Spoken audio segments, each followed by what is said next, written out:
Assalamualaikum warahmatullahi wabarakatuh. Selamat pagi. Waalaikumsalam. Waalaikumsalam warahmatullahi wabarakatuh. Selamat pagi kembali, Ibu. Sudah mengisi absen di Google Classroom? Baik, sudah, Ibu. Baik, saya absen manual dulu ya. Oke, Adinia Selsa. Hadir, Ibu. Amelia Zizka. Hadir, Ibu. Fahmidia Zumala. Hadir, Ibu. Firda Izzatul. Mohon maaf, Ibu. Firda masih di jalan, Ibu. Oh ya.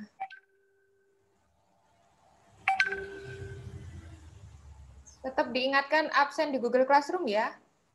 Sudah, Ibu. Sudah, oke. Irvina. Hadir, Ibu. Irwanti Mutahirah. Hadir, Ibu. Nadia Rahma.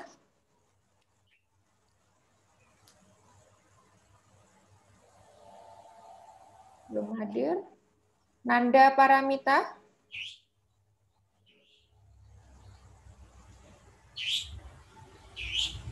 Nanda Paramita. Nanda sering terlambat ya. Hampir tiap pertemuan saya selalu absensinya terlambat. Novia Sinta. Hadir, Bu. Oke, Ratira Wadia. Hadir, Ibu. Sela Anggraini. Hadir, Ibu. Safitri Diah.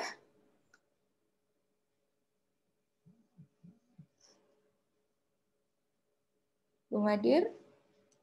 Ulfatul Aliyah. Hadir, Ibu. Oke. Yang sudah masuk barusan siapa ya? Nanda.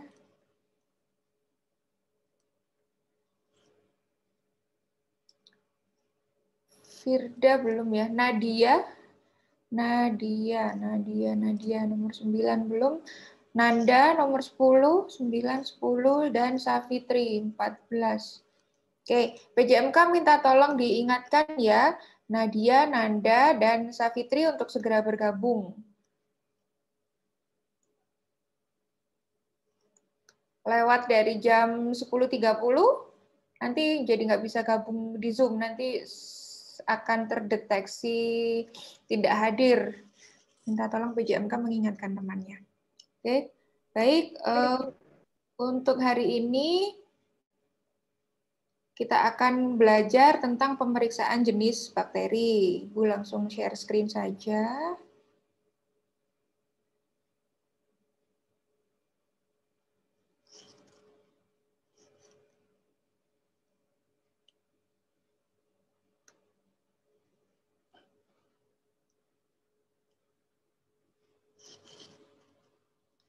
Sudah nampak slide-nya? Sudah, Ibu. Oke. Kita akan mengawali dulu dari memahami tentang bakteri. Bakteri itu sendiri. Definisi bakteri. Bakteri merupakan suatu organisme yang jumlahnya paling banyak. Ibu. Ya, jumlahnya paling banyak dan tersebar luas dibandingkan dengan organisme lainnya di bumi. Bakteri umumnya merupakan organisme uniseluler atau bersel tunggal. Dia bersifat prokariota maupun prokariot, tidak mengandung klorofil, jadi tubuhnya memang tidak memiliki warna, serta berukuran mikroskopik atau sangat kecil. Nah, kemudian selain bakteri, ada di sini antibakteri. Ini nanti hubungannya dengan pengobatan. Beberapa bakteri dapat menyebabkan timbulnya permasalahan dalam tubuh, penyakit, infeksi, dan kemudian akan ada antibakterinya sebagai bentuk perlawanan atau dia ini sebagai antonim dari bakteri. Antibakteri merupakan bahan atau senyawa yang khusus digunakan untuk kelompok bakteri. Antibakteri dapat dibedakan berdasarkan mekanisme kerjanya. Ada antibakteri yang dia menghambat pertumbuhan dinding sel, antibakteri yang mengakibatkan permeabilitas membran sel, atau menghambat pengangkutan aktif melalui membran sel. ada antibakteri yang menghambat sintesis protein dan antibakteri yang menghambat sintesis asam nukleat sel. Jika dilihat dari mekanisme kerja antibakteri ini, berarti kalau ditanya mekanisme kerja dari bakteri, itu berarti adalah kebalikannya dari mekanisme antibakteri. Jika antibakteri dia menghambat pertumbuhan dinding sel, maka bakteri itu sendiri berarti dia pada dasarnya dapat memiliki fungsi menghambat memicu pertumbuhan dinding sel. Jadi kebalikan dari fungsi antibakteri. Bakteri dapat memicu pertumbuhan dinding sel, kemudian dapat melakukan pengangkutan aktif melalui membran sel, dapat melakukan sintesis protein, kemudian dapat membentuk sintesis asam nukleat sel. Mekanisme kerja ini difungsikan untuk apa? Pada hal-hal yang menyangkut tentang terjadinya infeksi atau penyakit dalam tubuh, bakteri yang menyebabkan penyakit dalam tubuh, maka mekanisme kerja ini dipergunakan bakteri sebagai media untuk berkembang biak, media dia untuk hidup di dalam tubuh manusia. Ini kita berbicara tentang bakteri yang bersifat merugikan. Jadi ketika bakteri merugikan, cara kerjanya diketahui, antibakteri di sini adalah disediakan atau ada nanti berupa dia bisa dari obat-obatan, dari farmakologi dengan sifat bertentangan dengan bakteri itu sendiri. Namun perlu diingat, tidak semua bakteri sifatnya merugikan. Ada beberapa bakteri yang sifatnya adalah membantu atau memberikan fungsi yang baik di dalam tubuh manusia. Bakteri-bakteri yang berfungsi dengan baik, menjaga pertahanan tubuh manusia, contohnya seperti bakteri Lactobacillus yang seperti punyanya Yakult untuk menjaga sistem pencernaan, itu kan bakteri baik ya. Nah, kita harus hati-hati. Bakteri yang baik itu harus senantiasa dijaga. Jika kita salah melakukan aktivitas sehari-hari, justru bisa menyebabkan antibakteri. Contohnya, bakteri baik yang ada di vagina. Itu sebenarnya vagina itu mengapa baunya itu tidak wangi, baunya itu menjadi khas. Salah satunya karena di situ ada bakteri baik yang memang menjaga kadar keasaman dan pH normal dari vagina. Ketika kita menggunakan sabun, ya sabun pencuci vagina, justru menjadi antibakteri. Justru itu akan dapat mematikan dari bakteri itu sendiri. Padahal bakterinya dibutuhkan oleh tubuh. Maka dari itu, keberadaan antibakteri ini harus selektif, di mana yang dibenarkan antibakteri adalah keberadaannya pada untuk melawan bakteri-bakteri yang bersifat patogen atau merugikan tubuh. Untuk bakteri yang dia berfungsi baik atau memberikan manfaat bagi tubuh harus dipertahankan. Tidak boleh sampai kita malah menjadikan ada antibakteri pada bakteri yang sifatnya baik. Oke, kemudian untuk aktivitas antibakteri terbagi menjadi dua, ada aktivitas bakteriostatik dan aktivitas bakterisidal. Aktivitas bakteriostatik di sini adalah menghambat pertumbuhan tetapi tidak membunuh patogennya. Kalau bakterisidal dapat membunuh patogen dalam kisaran yang luas. Jadi di sini aktivitas dari bakteri itu dibagi menjadi dua ini tergantung dari sifat kemampuan caranya bekerja. Untuk yang bakteriostatik ini dia hanya menghambat pertumbuhan, jadi bakterinya masih ada, tetapi dia tidak dapat tumbuh, tidak dapat berkembang biak, tidak dapat memperbanyak diri.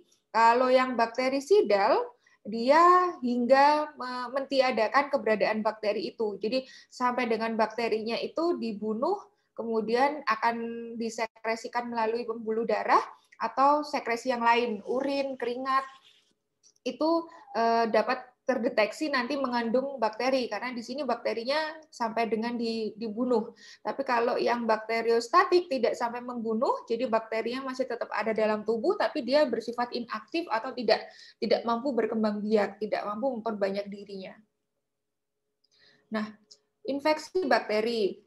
Beberapa masalah kesehatan dapat disebabkan oleh bakteri, dan ini dapat menyerang seluruh organ tubuh. Jadi bakteri itu bisa menyebabkan permasalahan di seluruh organ tubuh. Biasanya gejalanya adalah demam, batuk, dan ada tanda peradangan seperti nyeri. Penularan bakteri dapat terjadi dengan berbagai cara, bisa secara langsung seperti percikan ludah orang yang terinfeksi, kemudian terhirup melalui makanan, atau gigitan hewan yang terkontaminasi. Bakteri berbeda dengan virus. Ya, bakteri tidak membutuhkan sel manusia untuk hidup dan berkembang biak, sedangkan virus justru membutuhkannya. Maka dari itu, proses diagnosis hingga penanganan infeksi bakteri dan virus dapat berbeda. Bakteri dan virus ini memang mirip, tapi pada dasarnya dia berbeda. Perbedaan paling utama adalah kalau virus itu membutuhkan manusia atau makhluk hidup untuk berkembang biak, jadi dia harus nempel pada sesuatu yang bersifat hidup, maka dia baru dapat berkembang biak, itu virus. Kalau bakteri tidak. Jadi kalau untuk masa periode hidupnya di benda-benda mati, bakteri memegang peranan atau memiliki kemampuan yang lebih lama untuk nempel di meja, di gagang pintu, di peralatan-peralatan yang sering disentuh oleh tangan manusia. Itu bakteri, golongan bakteri akan dapat bertahan hidup lama di situ. Tapi kalau virus, hitungan beberapa detik atau beberapa menit, kalau dia nempelnya tidak pada makhluk hidup, dia lebih mudah untuk mati dan nggak dapat membiakkan dirinya. Itu perbedaan utama bakteri dan virus. Penyebab infeksi bakteri. Banyak bakteri yang bermanfaat dan dibutuhkan oleh tubuh, seperti yang saya jelaskan tadi, dan hanya sebagian yang dapat menyebabkan penyakit. Infeksi terjadi saat bakteri merugikan masuk ke dalam tubuh dan berkembang biak dengan cepat. Jadi bakteri yang merugikan ini biasanya adalah berasal dari luar tubuh. Kalau yang diproduksi oleh tubuh manusia itu sendiri, itu biasanya adalah bersifat yang bermanfaat atau baik. Jadi tubuh manusia itu dapat memproduksi bakteri yang bermanfaat, memproduksi sendiri dari dalam tubuh manusia. Sedangkan yang bakteri merugikan itu pasti didapatkannya adalah dari luar, kontaminasi dari luar. Beberapa penyakit yang disebabkan oleh infeksi bakteri antara lain ada antraks yang disebabkan oleh bakteri Bacillus anthracis, penyakit 5, demam Q, demam reumatik, tuberkulosis, pneumonia, diare, dan lain sebagainya. Ada gonore juga, ini penyakit kelamin, juga disebabkan oleh adanya infeksi bakteri. Penularan bakteri bisa secara langsung, tidak langsung, dan juga melalui gigitan hewan. Yang secara langsung terjadi ketika orang terinfeksi bersin, batuk, ciuman, atau berhubungan seksual. Ibu hamil juga dapat menularkan bakteri ke anak yang dikandung melalui plasenta atau kontak dengan jalan lahir saat persalinan. Kemudian untuk yang secara tidak langsung, bakteri dapat tertinggal pada benda-benda sekitar seperti handuk, meja, hingga gagang pintu. Bakteri yang terdapat pada benda tersebut dapat berpindah ketika benda disentuh oleh orang lain. Maka dari itu memang tidak heran ya kalau cuci tangan itu harus merupakan sebuah kebiasaan. Sebenarnya kalau kita memegang prinsip ini jauh sebelum ada COVID, kita tuh sebenarnya bisa aman. Tapi kan karena kita manusia ini emang bandel, kalau belum dikasih musibah, belum dikasih pandemi, tidak mau patuh, jadinya baru sekarang sepertinya cuci tangan tuh digalakkan di setiap sudut lingkungan kita, semua orang selalu mengingatkan untuk cuci tangan karena masa pandemi. Padahal jauh sebelum ada pandemi, ada konsep tentang bakteri ini pun kita sebenarnya sudah disuruh untuk selalu rajin cuci tangan, karena benda-benda di sekitar kita itu pasti banyak yang ketempelan oleh bakteri. Itu walaupun tidak serta-merta dapat menyebabkan penyakit, tapi kita sebenarnya sudah punya dasar pengetahuan bahwa benda-benda di sekitar kita itu merupakan sumber dari adanya penularan bakteri. Dia pintu masuk sehingga bakteri itu bisa masuk ke tubuh kita jika kita tidak menerapkan prinsip kebersihan di kehidupan sehari-hari. Dan ini ada juga yang bisa melalui gigitan hewan, misalnya kutu. Resiko infeksi bakteri dapat meningkat jika seseorang memiliki kekebalan tubuh yang lemah, seperti menggunakan obat kortikosteroid, menderita HIV/AIDS atau penderita kanker yang dapat mengganggu sistem kekebalan tubuhnya. Selain gangguan sistem kekebalan tubuh, meningkatnya resiko infeksi bakteri juga dapat terjadi ketika seseorang memiliki alat medis yang ditanam atau dipasang di tubuhnya, kurang nutrisi, dan juga berusia lanjut. Karena adanya alat medis yang dipasang di tubuh seseorang ini kan didefinisikan sebagai benda asing sebenarnya dalam tubuh manusia. Sehingga pada dasarnya tubuh manusia akan memiliki respon untuk melawan adanya benda asing di dalam tubuhnya tersebut.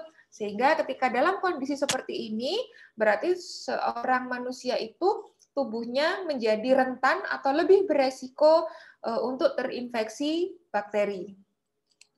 Nah, gejala infeksi bakteri pada setiap orang dapat berbeda-beda, tergantung organ yang terinfeksi dan jenis bakteri yang menyebabkan. Beberapa gejala umum yang dirasakan ketika seorang menderita infeksi bakteri adalah demam, batuk, bersin, muntah, diare, dan juga lemas. Sebentar. Untuk yang tadi belum absen, apakah sudah hadir? Sudah, Ibu. Saya Firda Izatul, Ibu. Oke, untuk yang lainnya bagaimana? Belum ya? Masih ada 15 kurangi 3. 12 kurang 2. Mohon maaf, Ibu. Yang belum ada siapa? Fitri ada kendala sinyal. Oke, yang satunya tadi masih di jalan itu ya?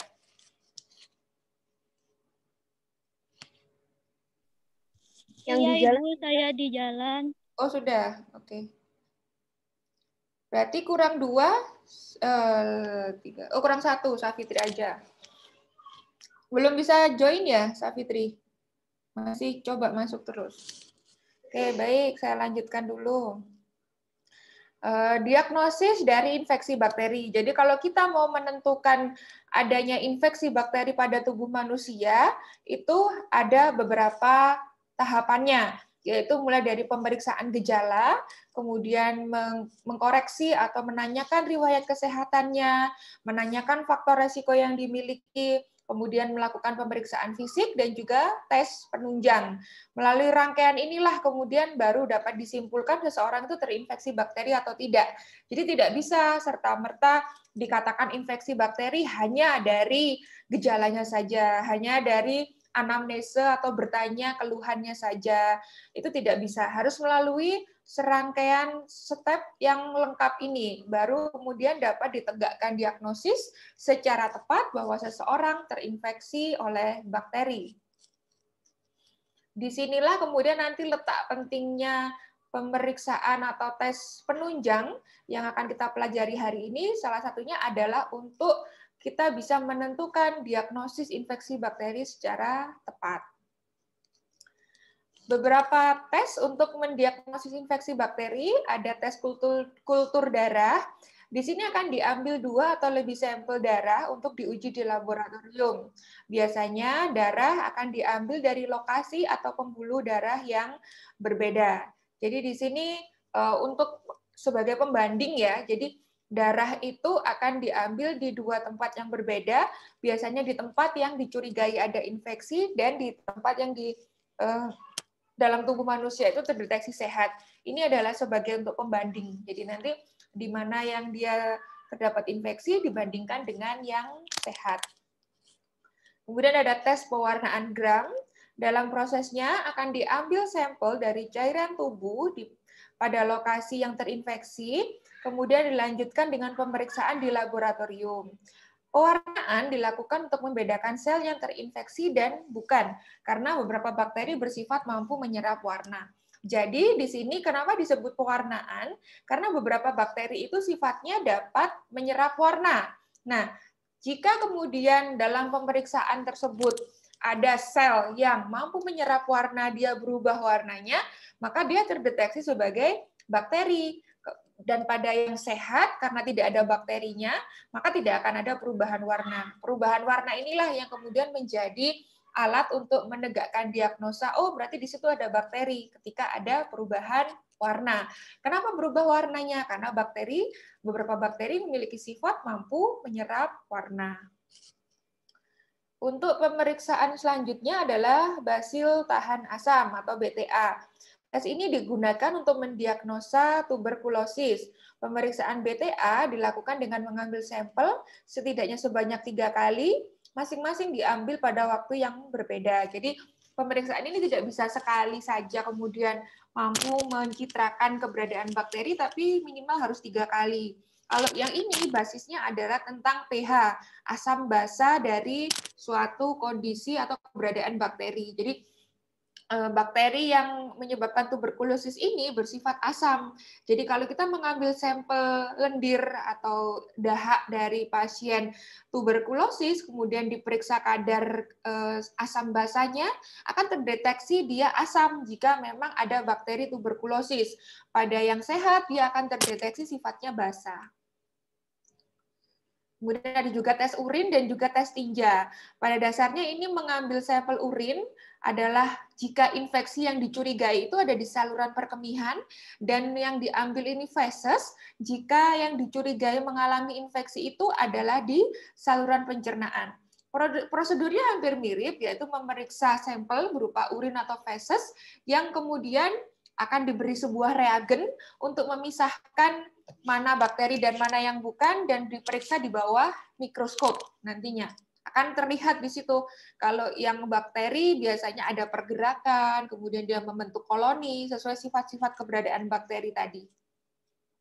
Yang membedakan adalah sumber infeksinya, kalau urin di perkemihan, kalau feses di pencernaan.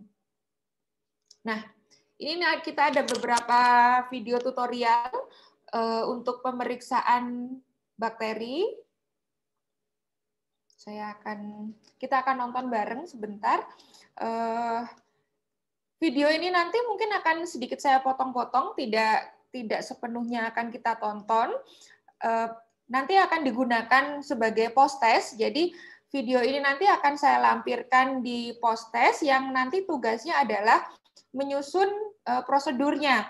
Apa saja persiapan alat dan bahannya, kemudian bagaimana cara kerjanya, itu diikuti dari video ini, nanti dituliskan dalam bentuk narasi, digunakan sebagai bahan untuk post-test. Sebentar, kita akan...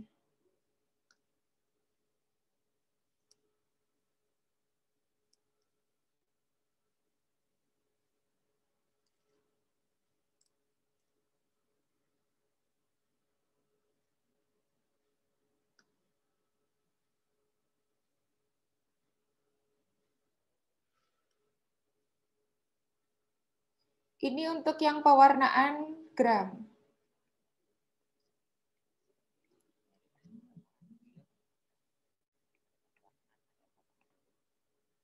Mari kita simak.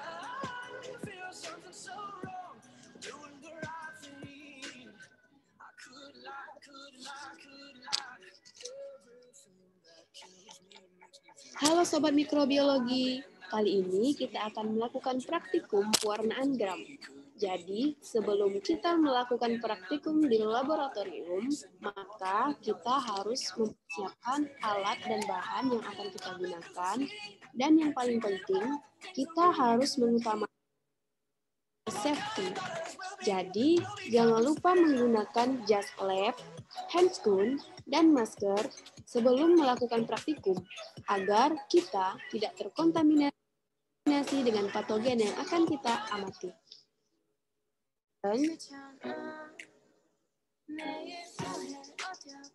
Jarum OC,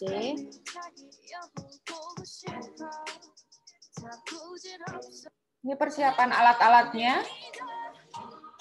Parutan iodin sebagai mordant, alkohol 95% sebagai zat dekolorisasi, ada Aquades, dan bersihkan kaca preparat hingga cukup bersih. Ini cara kerjanya.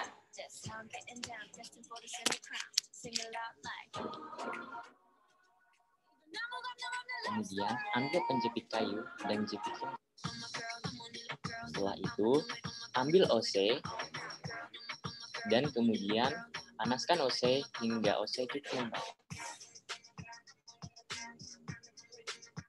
Perlu diperhatikan agar penggunaan OC dapat dilakukan hanya jika OC telah tampak membara.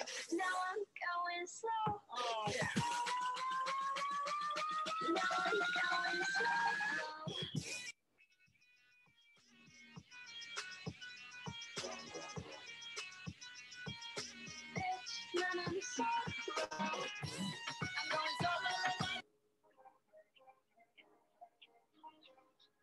Siapkan isolat pada media kultur nutrien agar. Sebelumnya, lalui tepisan cawan petri pada api sebelum membuka cawan.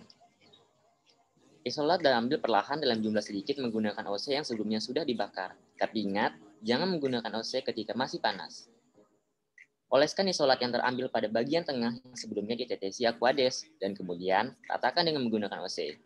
Ini bertujuan untuk menghindari terjadinya penumpukan isolat. Dan setelahnya, bakar kembali. Staining. Pertama-tama, ambil larutan kristal violet menggunakan pipet tetes. Jadi sebelum pewarnaan tadi adalah prosedur untuk mengambil sampelnya.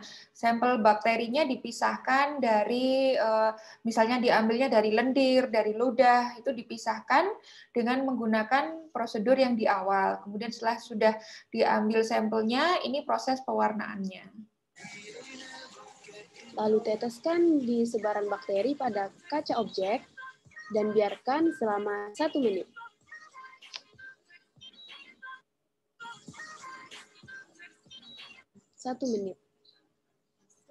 Beberapa reagen Bersihkan pewarnaan. juga menggunakan Aquades. Setelah itu, proses dekolorisasi menggunakan larutan alkohol selama 1 menit.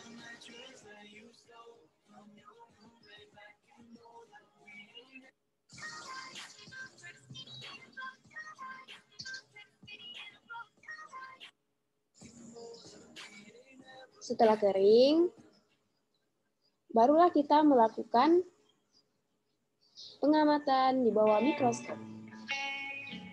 Siapkan preparat yang siap diamati setelah pewarnaan.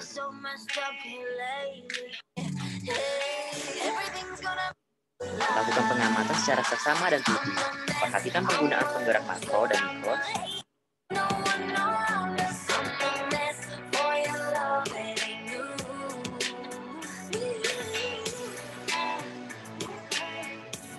Jadi ini adalah tampak di bawah mikroskop mana bakterinya. Jadi yang disebut bakteri itu adalah yang dapat menyerap warna, yang berwarna biru-biru ini. Ini keberadaan bakterinya yang kemudian diidentifikasi di bawah mikroskop.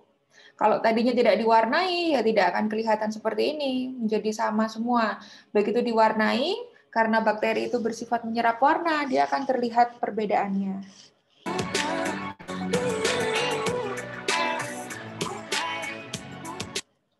Oke, ini untuk yang metode dengan pewarnaan gram.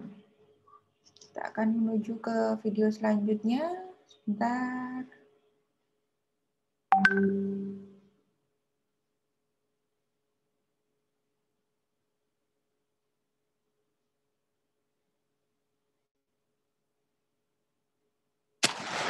Salam sehat semua.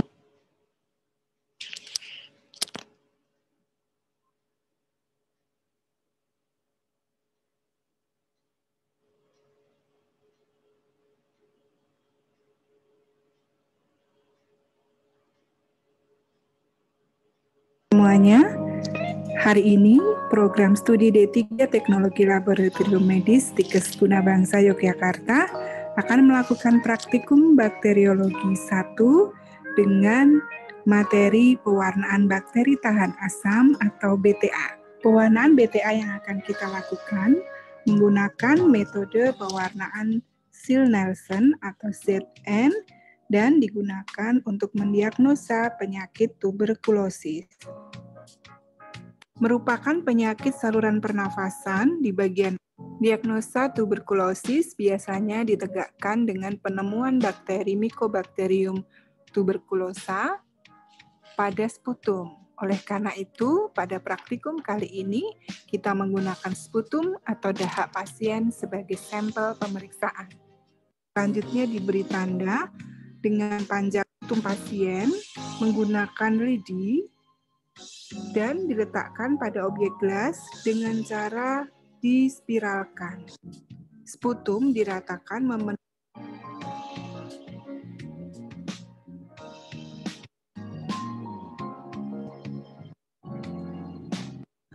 lidi disterilkan dengan cara ditusukkan pada pasir alkohol yang telah disiapkan. Di atas api sampai preparat BTA yang bagus, tidak terlalu tebal dan tidak terlalu tipis, yang digunakan untuk bakteri-bakteri yang tahan terhadap asam. Pewarnaan sil Nelson karbofluksin, kemudian sil Nelson B yang berisi asam alkohol, lalu sil Nelson C yang berisi methylene blue. Kemudian genangi dengan sil Nelson A sampai penuh.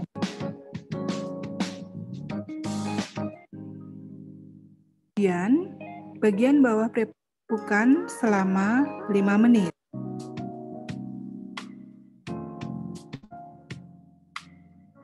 Memiliki lapisan lemak, lapisan lilin ZNA yang berisi karbofluksin yang berwarna merah bisa masuk ke dalam tubuh bakteri tanpa mengalir. Selanjutnya kita genangi dengan ZNB yang berisi asam alkohol, lalu cuci dengan air mengalir sampai bersih. Selanjutnya sampai 30 detik.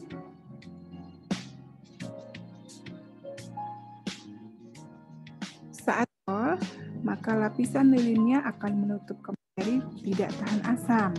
Oleh karena itu, hasil dari pewarnaan ini, nanti bakteri tidak tahan asamnya akan berwarna biru, sedangkan bakteri tahan asam akan berwarna merah. Lalu kita amati di bawah mikroskop minyak imersi, supaya bakteri nampak jelas. Dalam perbesaran 1000 kali, akan nampak hasil seperti ini. Jadi bakteri tahan asam yang berwarna merah, bentuknya batang.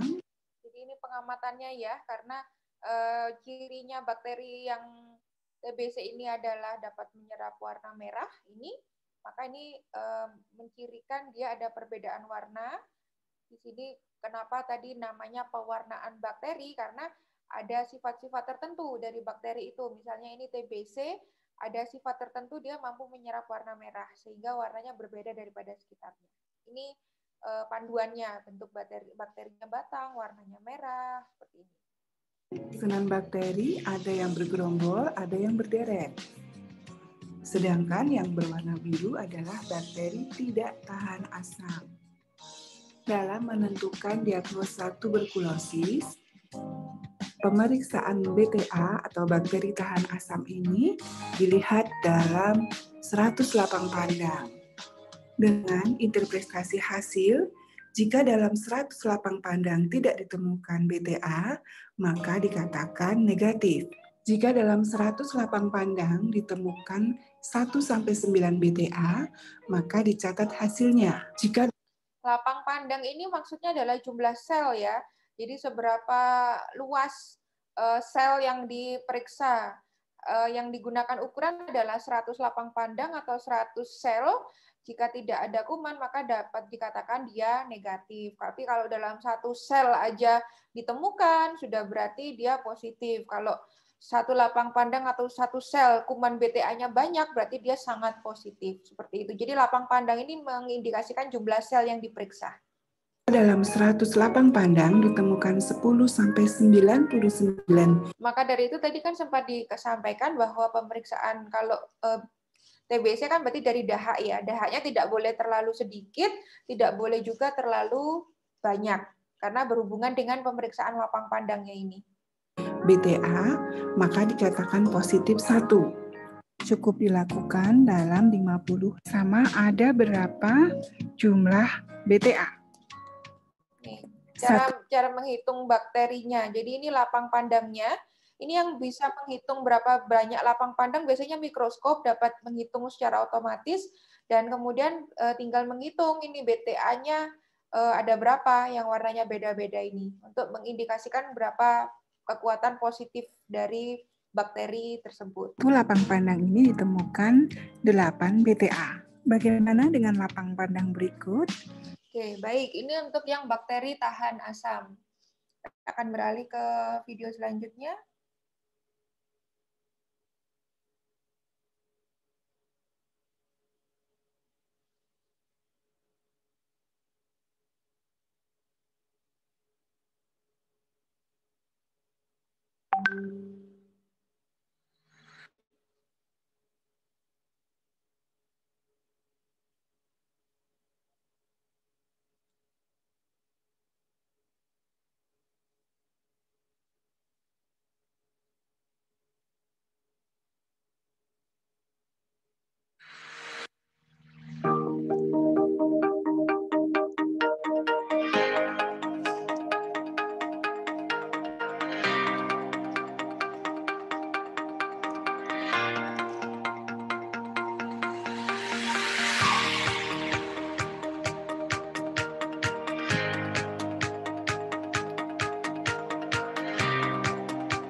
Oke. Baik. Jadi nanti videonya secara lengkap bisa ditonton sendiri dan akan menjadi post-test ya. Akan menjadi post-test, nanti tugasnya harus membuat narasi mulai dari alat bahannya, kemudian cara kerjanya. Yang dipakai harus yang ada di video, tidak boleh kemudian prosedur dari sumber yang lain, harus dari sumber video. Jadi videonya diikuti dari awal sampai akhir, kemudian dijelaskan persiapan alat bahannya apa, cara kerjanya seperti apa. Boleh dilengkapi dengan gambar, misalnya videonya mau di screenshot, kemudian dilampirkan, boleh, itu akan lebih bagus lagi. Pada intinya harus mengikuti video itu dari awal sampai akhir, meliputi minimal setidaknya ada persiapan alat dan bahannya, kemudian cara kerjanya. Baik, ada pertanyaan dari sini? Silakan, jika ada yang ingin ditanyakan. Mungkin terkait dengan tugas post-testnya nanti, bingung atau mungkin sudah paham, silahkan kalau ada yang ingin ditanyakan, atau terkait dengan materi yang sudah saya jelaskan tadi, jika ada yang kurang dimengerti, silahkan. Kalau ada pertanyaan. Izin bertanya, Ibu. Ya, silahkan. Itu tugas post-testnya dalam bentuk resume, Ibu? Iya, seperti membuat prosedur, seperti bikin tutorial gitu. Jadi, tapi dalam bentuk narasi. Jadi diketik di Microsoft Word, boleh pakai tabel, boleh hanya narasi, terserah modelnya saya bebaskan saja seperti apa. Misalnya mau dilampiri gambar, boleh, tapi harus dari video itu. Jadi videonya di pause dulu, kemudian di screenshot, dilampirkan. Misalnya ini adalah bentuk bakteri yang di bawah mikroskop, tapi harus diberi keterangan di bawahnya. Nah, itu urut dari atas. Atas itu alat dan bahan dulu, disebutkan alat dan bahannya apa. Jadi kalian harus mengikuti video itu, mengikuti kemudian menarasikan dalam bentuk tulisan. Video kan tadi berupa gambar dan suara. Sekarang tugasnya kalian yang membuat tulisannya berdasar video itu. Boleh ditambah dari sumber yang lain, misalnya videonya kurang lengkap, tapi pada dasarnya sumber utama yang digunakan harus dari video itu. Gitu. Ada yang kurang jelas? Nanti waktunya mengerjakannya sampai jam 1:04. Batas waktunya. Jadi memang ini materinya yang saya berikan tidak terlalu banyak, hanya kita 1 jam saja ini, kemudian sisanya digunakan untuk mengerjakan post-testnya, karena itu memang harus satu persatu harus menyimak videonya, nanti akan paham. Nanti setelah post-testnya dikumpulkan, setelah mengerjakan itu kalau ada yang nggak paham, saya tadi nulis, tapi saya nggak ngerti artinya apa. Boleh ditanyakan melalui Google Classroom. Nanti kita akan bisa lanjut diskusi di sana. Begitu. Begitu? Ada yang masih kurang paham? Masih, Ibu. Ya.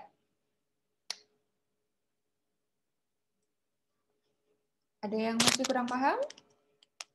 Untuk absensinya ini sekarang jadi tinggal 12 orang. 2 orang yang nggak ada siapa ya? Sebentar.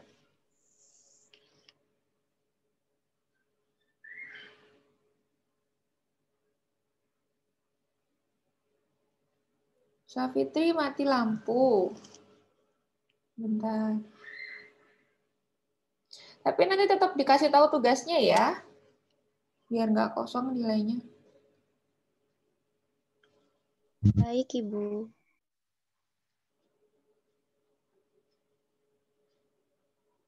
Empat, 5, absen 6, ada 7, 8, 9.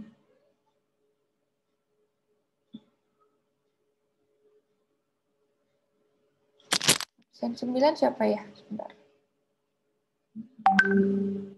Nadia, Ibu. Nadia rumahnya mati lampu, Ibu. Masih Mati nyala lampu sebentar. juga. Oke. Baik, sudah tidak ada yang ditanyakan ya. Berarti waktu yang ada bisa dipergunakan untuk baca-baca lagi, untuk nonton videonya, dipersiapkan nanti posting post-testnya tadi Ibu setting jam 11:04, jadi kurang lebih 10 menit lagi. Nanti akan bisa dikerjakan, batasnya sampai 13:15, jadi sekitar 2 jam, ada waktu 2 jam untuk menyelesaikan. Diupayakan tidak melewati dari batas waktu, karena nanti setelah selesai mengerjakan post-test, mungkin bisa sholat duhur dulu, bisa makan dulu, kita ketemu jam 14 untuk mata kuliah Anfis. Gitu ya. Jika ada yang kurang dipahami, boleh melalui WA, boleh melalui Google Classroom, silakan. Saya akan membuka forum diskusi nanti di sana, tidak terbatas. Jika masih ada yang bingung, akan saya fasilitasi. Baik, jika sudah tidak ada lagi yang ditanyakan, perkuliahan hari ini bisa diakhiri sampai di sini. Kita ketemu di post-test dan ketemu nanti siang di mata kuliah Anfis. Saya akhiri sampai di sini. Assalamualaikum warahmatullahi wabarakatuh dan selamat siang. Waalaikumsalam warahmatullahi wabarakatuh. Selamat siang, Bu. Nah. Terima kasih, Bu.